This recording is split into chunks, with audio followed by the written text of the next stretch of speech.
Hello everybody from YouTube, how you all doing today? Brian Redgrave here, and today I want to talk about something that literally just happened throughout the last couple hours. And WWE has been releasing talent, and they released more than I thought they would. Some didn't surprise me, some really just took me by surprise. So let's get to it and talk about it and what I think about these releases. Let's get started. So they fired, let go, release, however you want to word it, 9 producers total.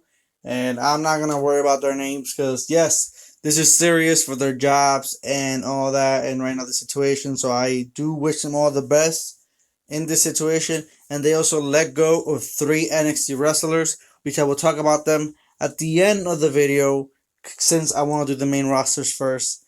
So let's get started with the release. First one up was the Drave Maverick, and to be honest, this actually took me by surprise. When they announced they were gonna make cuts, I never thought of Drave Maverick because, for one, he's really entertaining. He's not the greatest wrestler, but he is pretty solid in the ring. And I thought when he worked with AOP, I thought that was a good fit and a good team. It's just a shame they turned him into a joke. And AOP was all serious and monsters, and Drave Maverick was nothing but a silly joke. So, and he did post an emotional video after he got released, thanking them and all that. But he was very sad, and you could tell he looked like he wanted to cry. He pretty much did. And I do feel for him. I feel for all these wrestlers because this is a bad time for you to get released. I mean, with COVID-19 happening, jobs and all that, and you guys are making cuts, but not a lot of companies are gonna be really looking to hire other wrestlers because you're not really making money out of ticket sales since the arenas are empty. He was 24/7 champion. That was another highlight for him. That whole chase sequences with R-Truth after week were very entertaining. So yeah, he was an entertaining wrestler, and it never occurred to me that he would be released due to these moments of highlights in his career. Very entertaining, especially the wedding when he was champion through the wedding. That was great. I wish him and the rest of these wrestlers the best of luck wherever they may go. Next up was Kurt Hawkins and Zack Ryder. And here's the thing. Kurt Hawkins has been let go in the past, and then he was rehired to be a jobber. He didn't accomplish much when he got brought back. And Zack Ryder's been in the company for a very, very long time. Many, many years at this point. I was surprised that Zack Ryder got let go. And so was Kurt. Like I said, they eventually they became jobbers again. But for one, Kurt Hawkins found success by losing. Like you can't really say that much, can you? He got a fan following by losing every damn time, and he got this ridiculously losing streak. Like if you had Asuka and Goldberg had amazing winning streaks, this guy had an amazing losing streak. Nothing like it, and he got fan support because of that. And they eventually got together as a team and then went to win the tag team titles at WrestleMania. A highlight for their career for sure. It was all downhill after that for them. And Zack Ryder, poor guy. He's a guy that became popular by himself. I think he used to make his videos and he became really popular, and they pushed him because of that, but then they just destroyed him many years ago. They had him get destroyed week in and week out. That rivalry with John Cena Kane from 2012 was a disaster for his career. They really killed his momentum, made him look like a punk. He lost, I think it was Eve Torres, who was like his somewhat girl at the time, and they just punked him. It's like if they don't want you to be popular, they'll literally bury you on the spot. And poor Zack Ryder was a guy that felt that firsthand. There've been stories that his treatment when he became really popular kind of killed the mood in the back room. Which, imagine you become so popular, you're showing the company how popular you are, and they do nothing with it. Yes, they gave him a U.S. title run, but nothing. It was only they threw you a bone because of how popular you were, and then you went downhill because they destroyed you.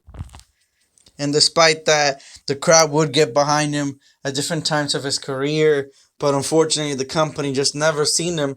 They never seen them as that guy. He won the WrestleMania tag titles, yes, with Kurt Hawkins on Mania. He even had a WrestleMania moment when he won, I think it was the Intercontinental Championship at WrestleMania, only to lose it the very next night, I think, to The Miz. I think this was 2014, if I'm not mistaken. I don't actually remember. It was somewhere around that time. So, it's very sad. But if we talk about sad, we get even sadder because they release the OC, Carl Anderson, and Luke Gallows, and this was just a pure shame. This completely this is one of the ones I could not believe. The OC are considered one of the best tag teams in the world in wrestling. Their faction, the Bullet Club, they were very popular in Japan, and they got brought over. The crowd was behind them like crazy, and the company never really did anything with them. They threw them a bone with some tag team title runs, but none of them was ever special. They were all pretty short, lackluster. They never did anything as champion. In fact, they seem more like jokes as champion. They even won a tournament to consider themselves and call themselves the best tag team in the world. But here we are a few months later, and the best tag team in the world was released. Like, why did we release them? They were perfect as a team, and even better when they're teaming up with AJ Styles. They're a good stable. They're a good trio. But nope, we decided that AJ's a serious actual wrestler, and the two buddies behind him are two jokes that they can take beatings and lose. It's poor booking for them almost throughout their whole career in wrestling in WWE, and not wrestling in WWE. And yeah, it's very sad to see it happen, but they're actually better off elsewhere, right? They it couldn't be this bad. Now I'm pretty sure this is one of the teams, and out of all these wrestlers, there are a few, but I think these are the ones. These two will be one that AEW will really go after. Some of these wrestlers might have trouble finding other wrestling companies right now. Again, no live audiences means no ticket sales, so you're really only making money out of what TV ads and stuff like that. So, but I'm pretty sure AEW would try and get these two. For their tag team division, they would be a great addition for sure. Like I said, at this point, AEW is becoming the new WCW.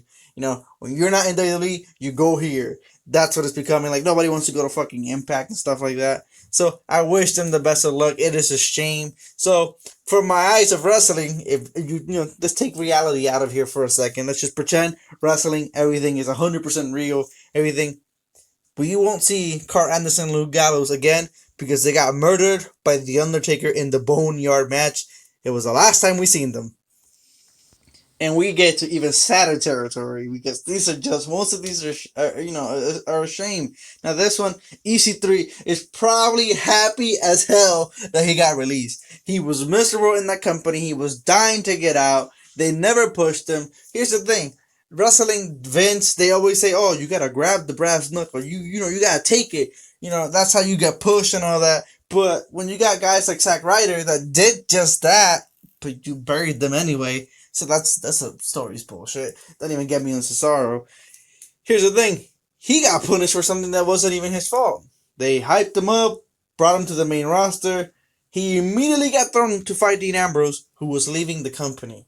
So they wanted him to get cheered so they could boo Dean.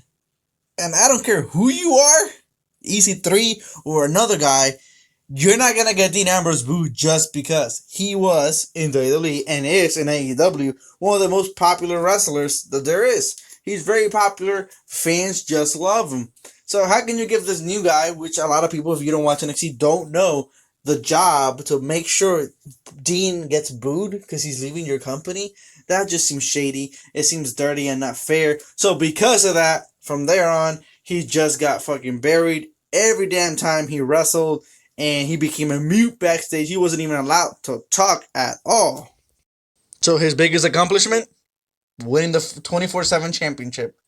Wow, just wow. See, like I said, some wrestlers like Dave Maverick were entertaining, and their job was to be entertaining with what they were doing. So his segments with our truth are golden. But when you have a guy who could be main event worthy, you have a guy that fans do like, the ones that know him, but you can't just bury him because the new guy couldn't get Dean booed. That's not fair to him, or if it would have been anybody else that was new to the main roster. That seems really unfair. If I was in his shoes and they did that to me, I'd be like, what the fuck? Why? Like, it's not fair at all. So I'm pretty sure he's happy as hell and excited. He's probably like, I'm out of here. Where is he gonna go? I don't know. He used to be in Impact. He could go back to Impact. Maybe AEW tries to get him too. I have a feeling maybe a lot of these guys are going to AEW or trying to go there. Eric Young. Now here's the thing. This is probably one of the ones people are like, well, who gives two shits about Eric Young? Goodbye, Young. But here's the thing. Eric Young by himself really is not the greatest thing ever. I could care less if he would have been released as a singles competitor, which he was released by himself. But here's the part that's kind of sad. He was part of Sanity, and I thought Sanity was fucking cool. I thought they were awesome. I thought they were badass. They could have been monsters running through the whole roster.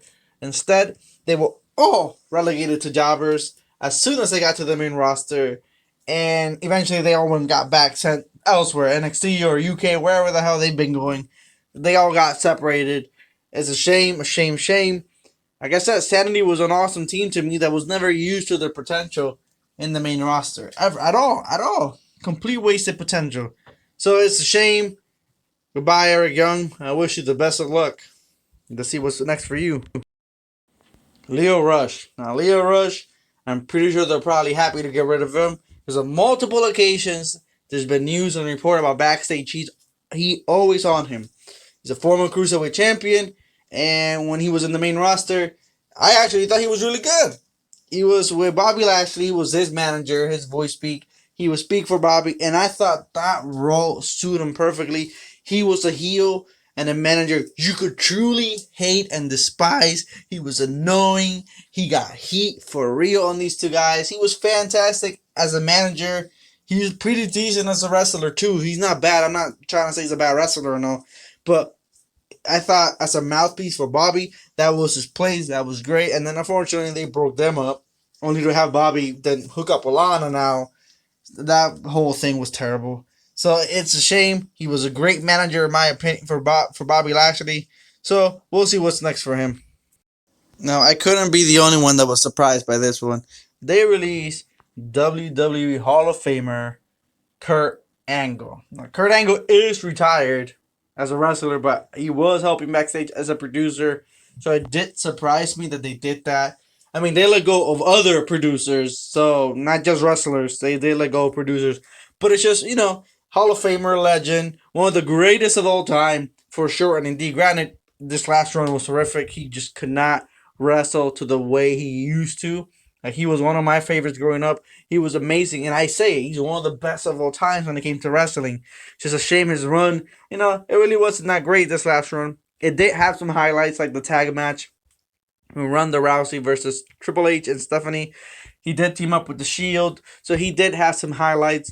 But, my God, that match with Baron Corbin was just awful. An awful match. I don't even mind that he lost.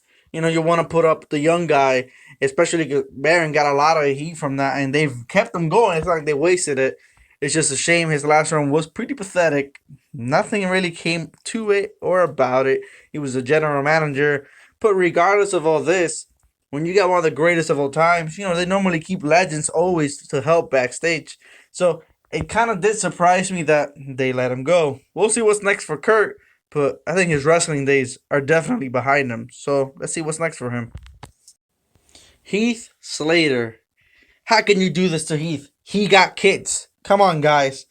Oh, joking aside, Heath Slater, it was kind of shocking. He shouldn't be, right, with the way he's portrayed in news, but it shocked me. I couldn't believe it because of how many years he's been in here.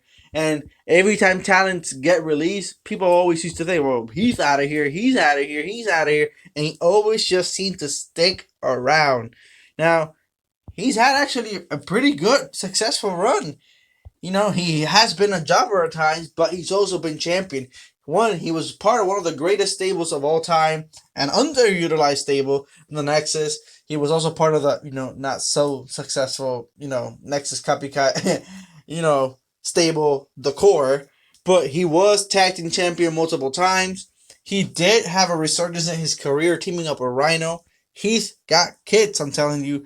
They won the tag team titles. They were one of the most popular tag team. He was one of the wrestlers. It was more him than Rhino, but one of the most popular wrestlers in tag team in that time in this company. One of the most popular wrestlers. That he got one of the biggest pops all the time.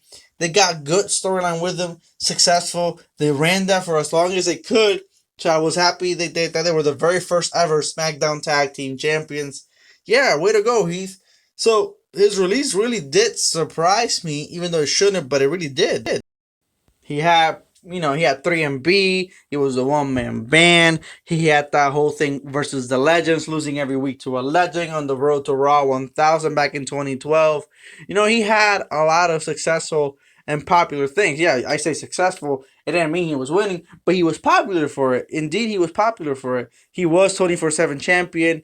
He is one of those guys that you knew he was always there. You were gonna get entertained, whether it was something goofy or stupid. You were gonna get entertained, even when it was a serious run when he teamed up with Rhino. It was all good and in good fun. It was all good and enjoyable. So even though again it shouldn't be shocking based on how he's been booked over the years, more a jobber than anything. It was shocking because of how many years. And Heath will forever go down as the one guy from 3MB who never won the world champion. Drew did it, Gender did it, but Heath never has. And he never will. Especially now, he's not even in the company. He was gonna do it when he was in the company. He'll do it now less that he's not in it. It's a shame. But Heath, thank you for all those years of entertainment, whether you were a heel or a face in the Nexus or Rhino Core versus Legends, whatever it was. Thank you for all that entertainment. I gotta say, he was very entertaining, and it's a shame to see him go. But we'll see what's next for him. I really am curious for what's next to him. I want to see who's gonna hire him. We'll see. Sarah Logan. Now, this one is somewhat surprising. For one, I guess the Riot Squad feud is over when the three of them were feuding. They didn't do anything with that. That had potential to be really good. That was being entertaining for the little bit we saw. And they just completely dropped it. And here's another thing. I never understood why, if Sarah Logan's, she's a Viking, why was she never put with the Viking Raiders? Why was she never at least their manager? She would have been a great talker. They don't talk much. So why? Especially when she's married to one of them. So you have her married to one of them in real life. And two, she has the same character. She's a Viking just like them. That is her character. So I don't understand why she was never paired up. So you didn't follow up on the Riot Squad story, but then you had something else for her to do, and you didn't. Sure, was she the greatest wrestler ever? Hell to the no. Just about half this roster overshadows her when it comes to ring talent. But still, you could have had her as a manager to the Viking Raiders. It would have been perfect. It would have been perfect role for her. So, just like what I said earlier about the OC, if we put reality to the side, Sarah Logan is not with us because she got her arm broken by Shayna Baszler. What a way to go out, huh? So they probably went to her, hey Sarah, you're going to fight Shayna in a qualifying match. You're going to lose in like 50 seconds, but we need you to pretend to get your arm broken by Shayna. All right, so, and we need you to cry. Make it real good and painful.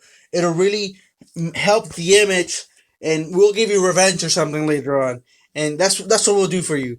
And she's like, okay. So she gets her arm broken in storyline, cries, and then gets released a few days later. Thanks, Vince. Now, one that really shocked me and surprised me was Eric Rowan.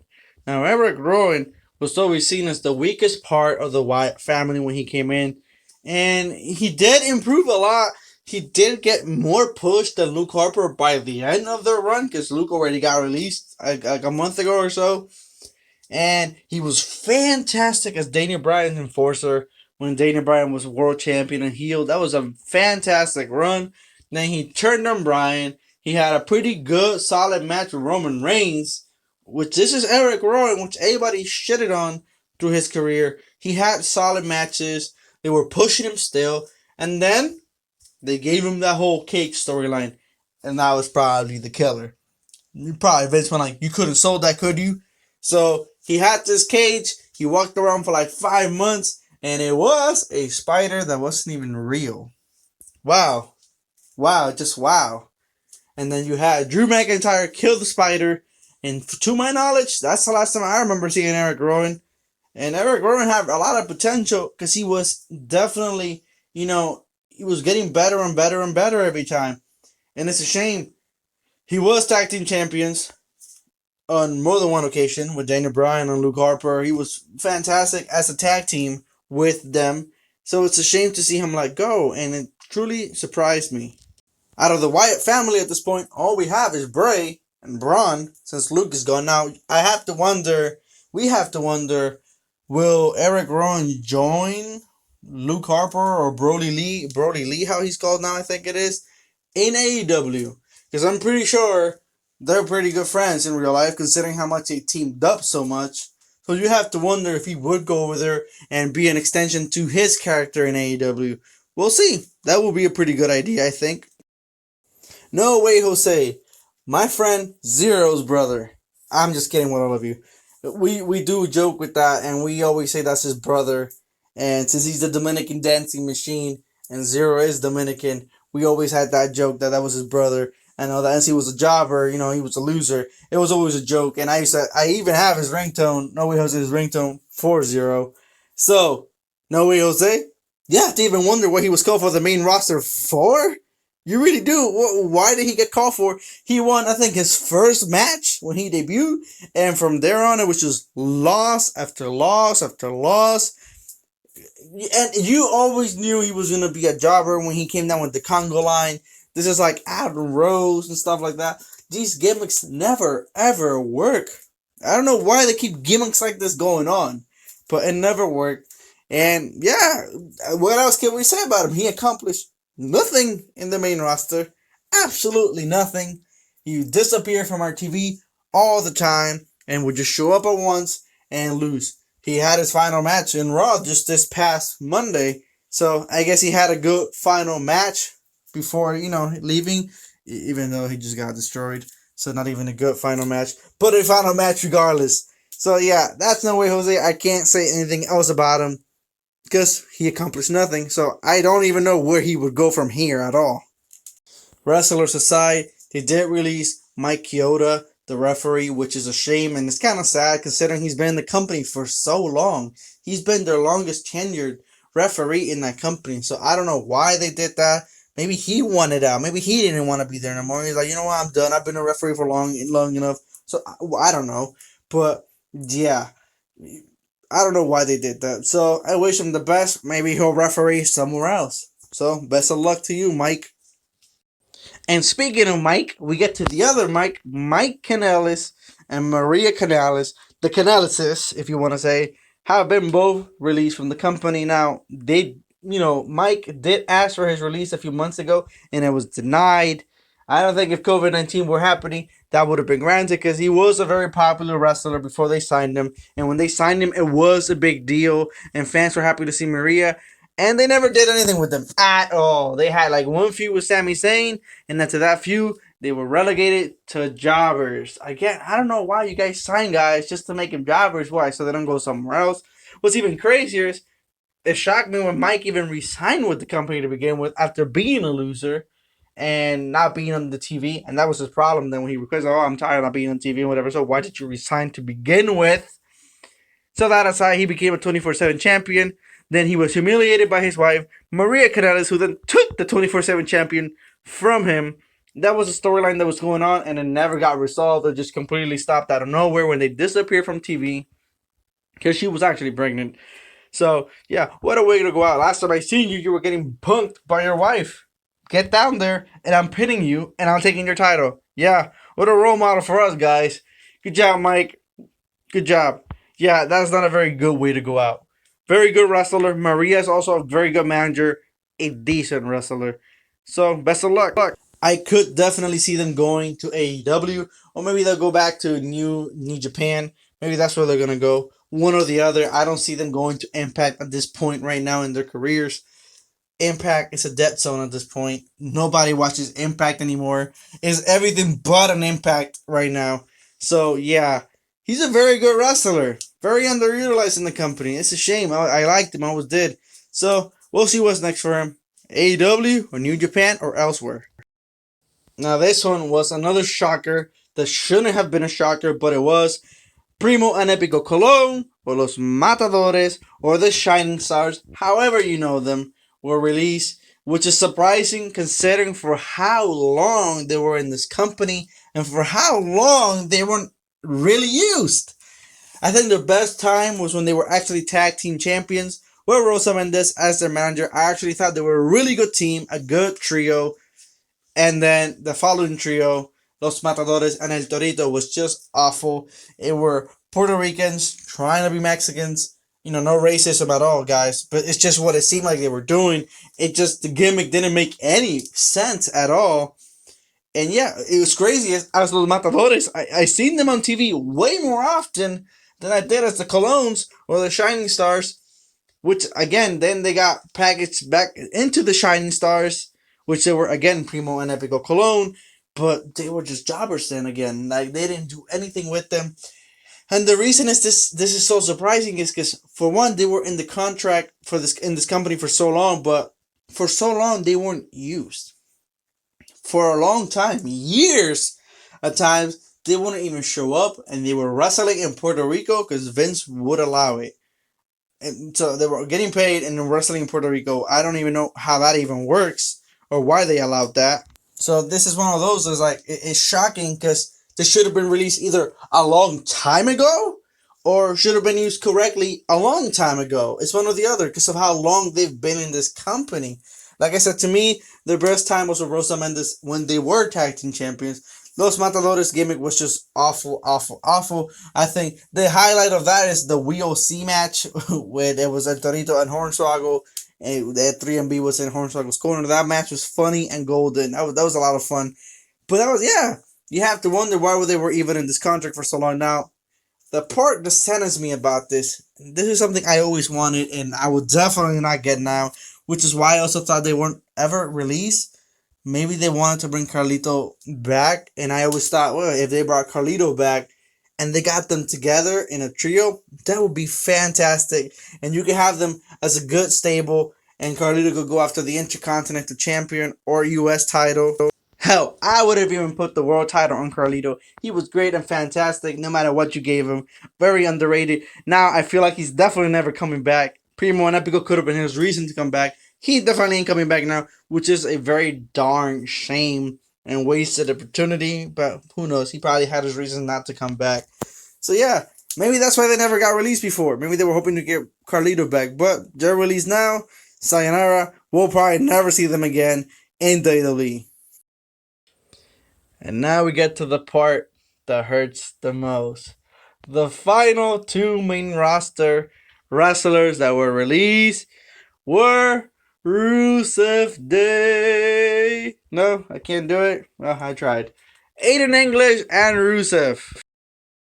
Aiden English was a decent wrestler. He was great with Simon Gotch as the Vaude Villains. I really did like that team. When Simon Gotch got released, it was a shame. But Aiden went back to singing. He was, annoying in a good way. And then he found gold with Rusev. Rusev was on top of the world with the Rusev Day gimmick. Then they killed it. Then they brought it back and they paired them up. And as a team, they were just, man, they were fantastic. How did they never win the tag team titles? Will always be beyond me. Rusev is very. Let me finish with Aiden quick because I might really get hyped with Rusev here quick. Aiden English, a decent wrestler, decent gimmicks to work with, and fantastic with Rusev. But here's the thing. They chose to break him up. I think they did that too early. The feud when they broke up was pathetic. Pathetic feud. And this is not their fault. This is the booking's fault. But pathetic feud, guys. Come on. And yeah, Aiden got killed by Rusev. That was the end of it. Okay, goodbye, Aiden. That was a darn shame.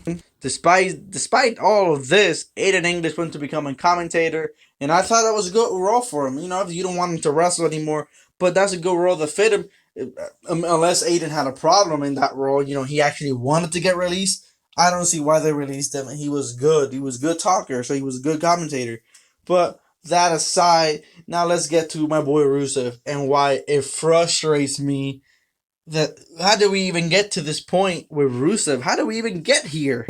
The once known Alexander Rusev debuted, and he immediately went to have pretty much a 1 year undefeated streak in the main roster, a streak that ended to John Cena. Don't get me started on that because John Cena, he's the momentum stopper. You wrestle Cena, your momentum is getting squashed, and that's exactly what happened. He went on to lose like 3 following pay-per-views to John Cena. It was just pathetic and sad why they even did that. But before the burial, he was undefeated for a whole year, where he took on jobbers and main roster wrestlers alike, Mark Henry, Big Show, Sheamus. He won the United States Championship. He was set and looking like he was gold and a future world champion, and he definitely has the potential for it. Hell, I would even have said he was ready for it. Maybe not in his first year, but a little bit after that. But after the John Cena feud, his momentum got completely stopped, killed. He had a memorable feud with Jack. I was about to say Jack Hager. No, back then it was Jack Swagger. America, Russia, and all that. It was all great. He was a fantastic pair with Lana. They were amazing together. And, they were a real couple. And they were fantastic, their work.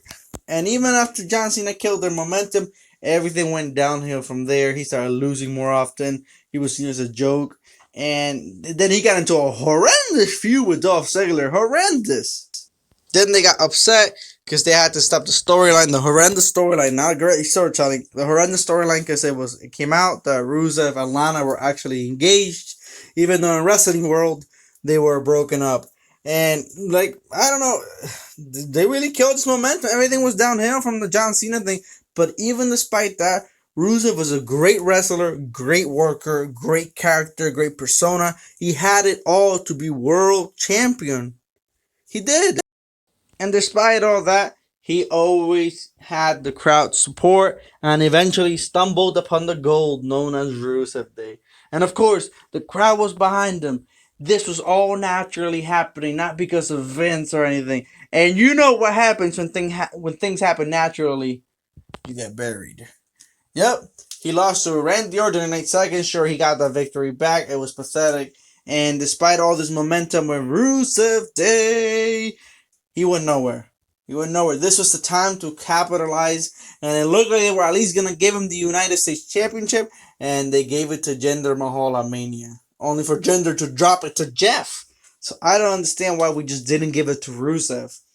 And despite all this, then he teamed up with Aiden, found gold again, Rusev Day more, and again, they just dropped the ball on him. They dropped the ball and wasted potential completely. Which begs the question, what's going to happen when Lana, since she had resigned? Here's the thing. Rusev, he wanted out. So it's a shame they never capitalized it, but he wanted out, so he got his wish. But Lana did resign her contract, so granted, they can let her go if they want to. But you have to wonder, will they? She's still in the storyline with Bobby Lashley, so will they release her now? Maybe later? I don't know. So it looks like wrestling-wise, Rusev and Lana are going their separate ways. That's what it seems like. Then the following three were from NXT. Now, if you don't know this about me, I actually don't watch NXT. I used to a long time ago, and I just don't watch it, not any specific reason. So the three last were from NXT. MK Jenkins and Josiah Williams. I'm not sure if I'm saying these names right. And Aldria Parasso. Again, I don't watch NXT, so I don't actually know if I'm saying any of these names right. I don't actually know them, only for Aldria Parasso, if I'm saying it right, because I seen her in Raw not too long ago. So yeah, those were the releases.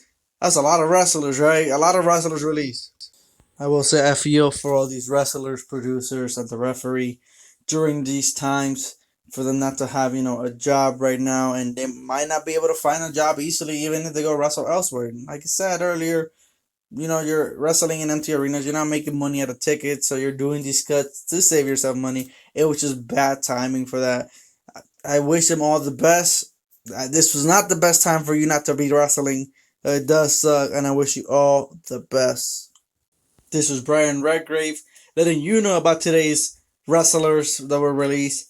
If you like, share, and subscribe. What do you think about these wrestlers being released? Rusev must be happy in EC3, but the rest, what do you think? Please let me know. Remember, subscribe. 100 subscriber, and we'll be doing a giveaway. We're almost there. We're at number 60. So, share with your friends. You might be able to win. Take care. Be careful. Be safe. Redgrave out.